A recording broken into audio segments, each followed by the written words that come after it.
In the Carter family, success wasn't optional. It was the blueprint. And Brianna? She was the glitch in their perfect code, the kind that doesn't crash, but rewrites everything. Westchester County, New York, zip code 1583, where dreams come with a dress code and failure isn't part of the vocabulary. Inside the Carter estate, complete with a wraparound porch and a security gate that clicks like a heartbeat, success wasn't celebrated. It was expected. Harold Carter, the father, was a neurosurgeon with hands that had been insured for millions. People flew patients across state lines just to be told their case was interesting by him. Lynn Carter, the mother, could shut down a multi-million-dollar merger with one line of cross-examination. Her name in courtrooms was a warning, not a presence. And then there was Lucas, the chosen one, a varsity athlete with perfect SATs, early acceptance to Johns Hopkins, and a resume that read like a script for medical royalty. Brianna was the youngest, the outlier, the kid who built her first website at 12 and was debugging open source code while her classmates were discovering lip gloss. But at the Carter dinner table, wins were only counted if they came with a stethoscope or a courtroom battle. Lucas shadowed a cardiac surgeon today, her mother beamed one evening. Brianna's update? I taught myself Python over the weekend. The response? A tight-lipped smile. That's nice, sweetie, but don't forget debate team tryouts are next week. That was the Carter way. Programming? A phase. Computers? Toys. Real success had initials after your name, MD or Esker. So Brianna kept coding, kept building, not because they believed in her, but because she refused to be erased. What they didn't know was this. The glitch they ignored was already rewriting the system. Worse than losing? Winning. And no one even noticing. It was 2012. Brianna Carter had just won first place at the New York State Coding Championship. She clutched her trophy like it was oxygen. She'd beaten seniors, college freshmen, with code she wrote alone at 2 a.m. on a beat-up laptop. She texted her mom, "I won! First place!" Read, no reply. By the time she got home, the driveway was already packed. Balloons danced in the wind. Laughter spilled out of the open door. Music, champagne, applause. Not for her. Inside, Lucas was surrounded, smiling that effortless smile of his, fielding congratulations for his official acceptance to Johns Hopkins. Johns Hopkins, wow, someone gushed. A true Carter legacy. Brianna stood by the doorway for nearly a full minute before anyone noticed she was home. Sweetie, don't just stand there, her mom called. Grab a plate. We're celebrating your brother. She held the trophy like a secret in her bag. No one asked about her day. No one even noticed the ribbon peeking out from the zipper. She sat quietly in the corner, watching relatives toast Lucas's future. Her win, the late nights, the broken code, the breakthrough, vanished in the noise. That night, in her room, she placed the trophy on her desk, beside the sketches of her first app and a sticky note that read, "Change the system before it erases you." She stared at her reflection in the screen and whispered, "One day, they won't be able to ignore me." She turned down Yale. Her parents called it reckless. She called it freedom. The Yale acceptance letter came on a Thursday. Her parents opened it before she did. Her father read it aloud like it was a championship trophy. Yale. Just like your old man, he smiled, voice thick with pride. You've made us proud, sweetheart. But Brianna didn't smile, because tucked inside her backpack was another envelope from Georgia Tech. Accepted. Full ride. Computer science. That night, she didn't wait for the perfect moment. She just said it. I'm not going to Yale. The room froze. I've chosen Georgia Tech, she added, calm, clear. Her mother blinked.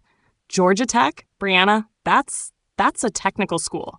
Her father leaned forward, voice low and dangerous. You're throwing away your future. You could walk the halls of the Ivy League. Do you even realize what you're giving up? She did. She was giving up their plan to finally build her own. That fall, Brianna left Westchester without a party, without a family photo on the porch. Just her suitcase, and a sense of something she'd never felt before. Lightness. At Georgia Tech, no one cared about her last name. No one asked why she wasn't pre-law or pre-med. She was just Brianna, the girl who spoke code like it was her native tongue. And for the first time in her life, she didn't feel wrong. She felt right where she belonged. Every tech empire starts somewhere. Apple had Steve Jobs' garage. MedSync had Zoe's parents' garage. and 2 girls coding through midnight with frozen pizza and a dream. It was week 3 of sophomore year. Brianna walked into advanced systems programming and sat next to a girl in a worn-out hoodie, debugging C++ like it was casual conversation. Her name was Zoe Martinez. They didn't bond over small talk. They bonded over clean syntax, command lines, and a shared obsession with fixing what's broken. One night, over cold brew and crumpled napkins, Zoe shared a story. Her mom, a nurse, had almost administered the wrong meds because of a broken communication chain in a hospital EHR system. Healthcare isn't just about diagnosis, Zoe said. It's about getting the right info to the right person at the right second. That one conversation changed everything. A week later, they started sketching what would become MedSync, a sleek, intuitive platform to make medical communication as simple as sending a message. They didn't have an office. What they had was Zoe's garage, dusty, drafty, and perfect. They coded under bare bulbs, ate microwave taquitos, and fell asleep on beanbags surrounded by wires and Red Bull cans. They weren't trying to change the world. They were just trying to fix one broken part of it. If tech can deliver tacos in 10 minutes, it damn well should help save a life faster. 6 months later, they took first place at the National Student Startup Competition. MedSync was born. The world didn't notice when MedSync moved into a shared workspace. But Brianna did. She saw a battlefield, and she planned to win. It wasn't much, just a wobbly desk in the corner of a co-working space in downtown Atlanta. The kind of place where the Wi-Fi lagged when too many people used Zoom, and the coffee machine growled like an old dog. But for Brianna and Zoe, it was headquarters. A war room, a launch pad, no money, no press. Just MedSync's beta version and a whole lot of duct tape hope. Then came the call. A regional clinic had heard about them from a medtech student pitch event. "Can you come demo it?" the administrator asked. Zoe dropped her coffee. Brianna didn't blink. Friday works. On Friday, they stood in front of 3 skeptical doctors and a CIO, walking them through the flow, from patient check-in to secure messaging to treatment updates, all done with 2 clicks. The room was quiet for a beat. Then, "We'll run a pilot. 2 months. What's your pricing?" They didn't have pricing or contracts, but they had a customer. After that, the dam cracked. An angel investor wrote a modest check. They hired their first junior developer, moved to a better-lit corner of the workspace. Momentum was real. But back in Westchester, silence. Brianna didn't tell her parents. Not about the pilot, not about the funding, not even about the logo they finally designed. She let them believe she was doing something in tech, not out of shame, out of protection. Because sometimes the best way to grow something fragile is in quiet. They once called it a phase. Now they're offering $215 million to buy it. 3 years after their corner desk in a dingy Atlanta workspace, Brianna stood by the glass wall of her office, 30 floors above the city that watched her rise. MedSync wasn't just surviving, it was saving lives. More than 300 hospitals and clinics used their platform. Doctors called it a game changer. Patients called it peace of mind. The data spoke louder than any pitch deck. 43% reduction in medical errors, 38% increase in patient satisfaction.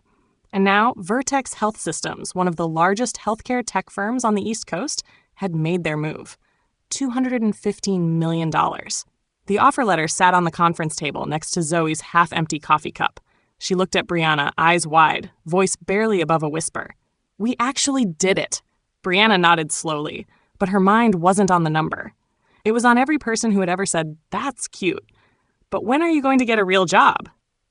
Now. This was real. She thought of the garage, of the nights coding until sunrise, of ramen noodles and rejection letters, of her parents' silence, of the dinners where Lucas's med school milestones were paraded like trophies while she was asked if she was still doing that app thing. And yet, here she stood, at the table, not asking for a seat, but deciding who gets one. She walked in invisible, but by the end of dinner, her name was the only thing anyone could talk about. The engagement dinner was everything you'd expect from a Carter event. Velvet seating, string quartet in the corner, wine glasses that cost more than Brianna's monthly rent in college. She arrived right on time. Not early enough to be handed tasks, not late enough to raise questions. Just perfectly neutral. She wore black, sleek, understated, powerful. The kind of dress that didn't need sequins to make a statement. "Brianna!" Lucas waved her over. "Come meet Madison." Madison Turner, poised, elegant, and every bit the executive. She extended her hand with warmth and intent. "So nice to meet you. Lucas says you work in tech?" "I do," Brianna replied. "Health tech, specifically." Madison blinked. "Health tech. That voice. That name." Later, as guests sipped champagne and speculated about honeymoon destinations, Madison leaned in. "Wait, you said health tech? What company?" "MedSync," Brianna said simply. Madison went still. She slowly set down her glass. Her voice dropped to a whisper. "Brianna Carter? You're the CEO of MedSync?" Silence, the kind that slices through silverware and soft jazz. Madison looked up, eyes wide, putting the pieces together in real time. "Lucas, your sister, is the founder of the company Vertex is about to acquire for $215 million. Everything." Stopped. Her father's fork froze midair. Her mother's napkin slipped from her lap. Lucas turned to his sister like she was a stranger who'd just stepped out of a spotlight. And Brianna? She didn't flinch, didn't gloat. She simply sipped her wine and let the truth hang in the air. This time, she didn't need to defend herself. Reality did it for her. An hour ago, she was the confused little sister. Now, she's the one they all want stock tips from. The table that once buzzed with wedding talk had shifted completely. Suddenly, Brianna was the headline. Her uncle leaned in, whispering like he was asking for state secrets. "So, got any hot investment tips?" Health tech seems like the next big wave. Aunt Carla chimed in, adjusting her pearls. "Has your company gone public? I mean, not that I know anything about the market, but I've got a little rainy day fund." Even her mother, always composed, always controlling, looked off script. "Sweetheart," she said with a strained smile, "you should have told us. We could have helped." Brianna met her gaze. "Did you ever ask?" The room tensed for a second, not in confrontation, in recognition. She didn't raise her voice. She didn't gloat. She didn't need to. Because the numbers spoke. The headlines spoke. Madison's stunned expression spoke. Brianna sat in silence. Not out of fear, but power. Across the table, Lucas stared at her like he'd just realized his sister didn't live in his shadow. She was standing in her own light, and it was blinding. And in that moment, Brianna knew. Validation doesn't come from applause. It comes from never needing it in the first place. Some conversations aren't about closure. They're about reclaiming the voice you lost while trying to be good enough. Sunday brunch at the Birchwood, a place with too many flowers on the table and waiters who refilled your coffee before you asked. Brianna arrived on time. Her parents were already seated, dressed like they were headed to a boardroom instead of meeting their daughter. Her dad stood, offered an awkward hug. Her mom smiled like she didn't quite know where to begin. "So much to catch up on," she said. They danced around the real topic for the first 15 minutes. Questions about traffic, the omelet menu, how Madison was lovely. Then Brianna set her coffee down and said, plainly, "I spent years thinking that if I became successful enough, you'd finally see me." Silence. "But I shouldn't have had to earn your respect with a headline. I deserved it just by being your daughter." Her mother stiffened. "Sweetheart, we only ever wanted the best for you." "No, you wanted what you understood. Law, medicine, order. And because I didn't fit that mold, everything I did felt invisible." Her father leaned forward, defensive. "We always knew you were bright. We just wanted to give you direction." "You didn't give me direction," Brianna interrupted. "You erased mine." The air stilled. Then her mother, usually so poised, exhaled. "Maybe we never really asked what you wanted." "Exactly." Brianna didn't raise her voice. "But I'm not here for an apology. I'm here for honesty and the willingness to rebuild something real." There were no tears, no grand gestures, just forks scraping plates and the hum of honesty finally being spoken. Because healing doesn't start with perfection. It starts with truth. The past doesn't need to be perfect, just honest enough to build something real. Tuesday night, rain tapping gently against the windows. Brianna had just closed her laptop, the last spreadsheet checked, inbox cleared, when the doorbell rang. It was Lucas, holding a bottle of wine and a slightly crooked box of cupcakes. "I baked," he said, sheepish, then added, "brought backups, just in case I still suck at it." She raised an eyebrow, opened the door, let him in. No hug. No grand reconciliation. Just a quiet gesture that said, "Come in, sit down." They settled into her living room, soft lighting, the rain steady outside and silence filling the space between them. Then Lucas spoke. "I've been an ass." Brianna turned, almost smirking. "Was that hard to say?" He nodded. "I really thought you were lost, that this whole health app thing was a phase, that you just needed time to figure it out." He looked down, twisting the cap off the wine bottle. "I never asked." "Not once. I had this whole version of your life in my head, and I stuck with it because it made me comfortable." And for the first time, Brianna saw him, not the golden child, not the legacy, not the name everyone celebrated, just her brother, who got it wrong and wanted to make it right. "You did something I never had the courage to do," Lucas said quietly. "You built something real, from scratch, with no permission." He met her eyes. "I respect the hell out of you, and I'm sorry." Brianna didn't need confetti, didn't need years of praise packed into a single sentence. "I don't need you to understand everything," she said. "I just need you to see me." And this time, he did. Sometimes growth doesn't sound like, "I'm sorry." It sounds like, "So, what exactly are you building?" Saturday lunch had become a quiet new ritual. This time, her father walked in holding a folded issue of TechLine Weekly. He tapped the cover, where an article headline read, "Revolutionizing Patient Communication." "This sounds a lot like MedSync," he said. "Is this similar to what your system does?" Brianna paused, not because of the question, but because for the first time, he genuinely wanted to know. Her mother, not to be outdone, brought a copy of Forbes, Women Under 35, and casually remarked, "Everyone says startups are a trend, but I think you're setting one." It wasn't just small talk. It was interest. Awkward, new, slightly clumsy, but real. And much of it, Brianna knew, was thanks to Madison. Lucas's fiancée, with the diplomacy of a UN translator, had become the unofficial interpreter between two worlds. "Think of MedSync like a hyper-efficient medical coordinator that never sleeps," Madison explained one evening. "So like a supercharged shift scheduler?" her mom asked, eyes wide. "Close," Madison smiled, "but one that also reduces human error and saves lives." The conversation stopped feeling strained.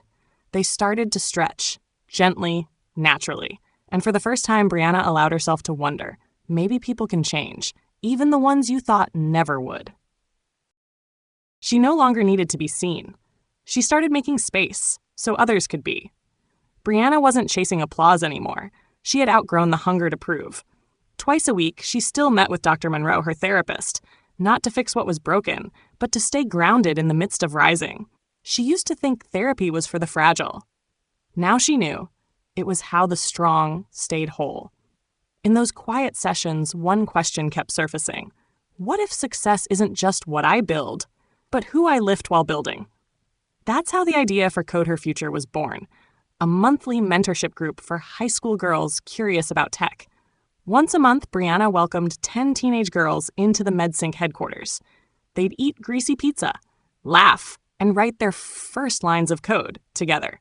One 15-year-old once told her, "I love computers, but my mom wants me to study law," like she did. Brianna smiled, like looking into a mirror of her past. "Do you want to make your mom proud?" she asked gently. "Or do you want to build what keeps you awake at night because you can't not build it?" The girl paused. "I want to make something that matters." Brianna nodded. "Then start. You don't need permission." "How?"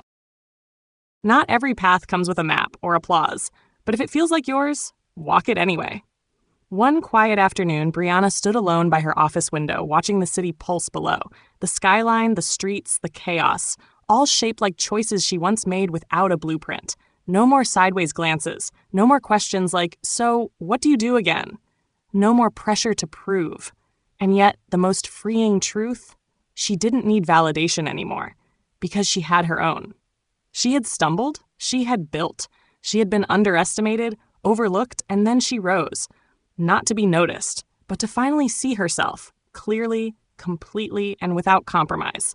And if you're still reading this, if you're walking a path no one understands, let this be your sign.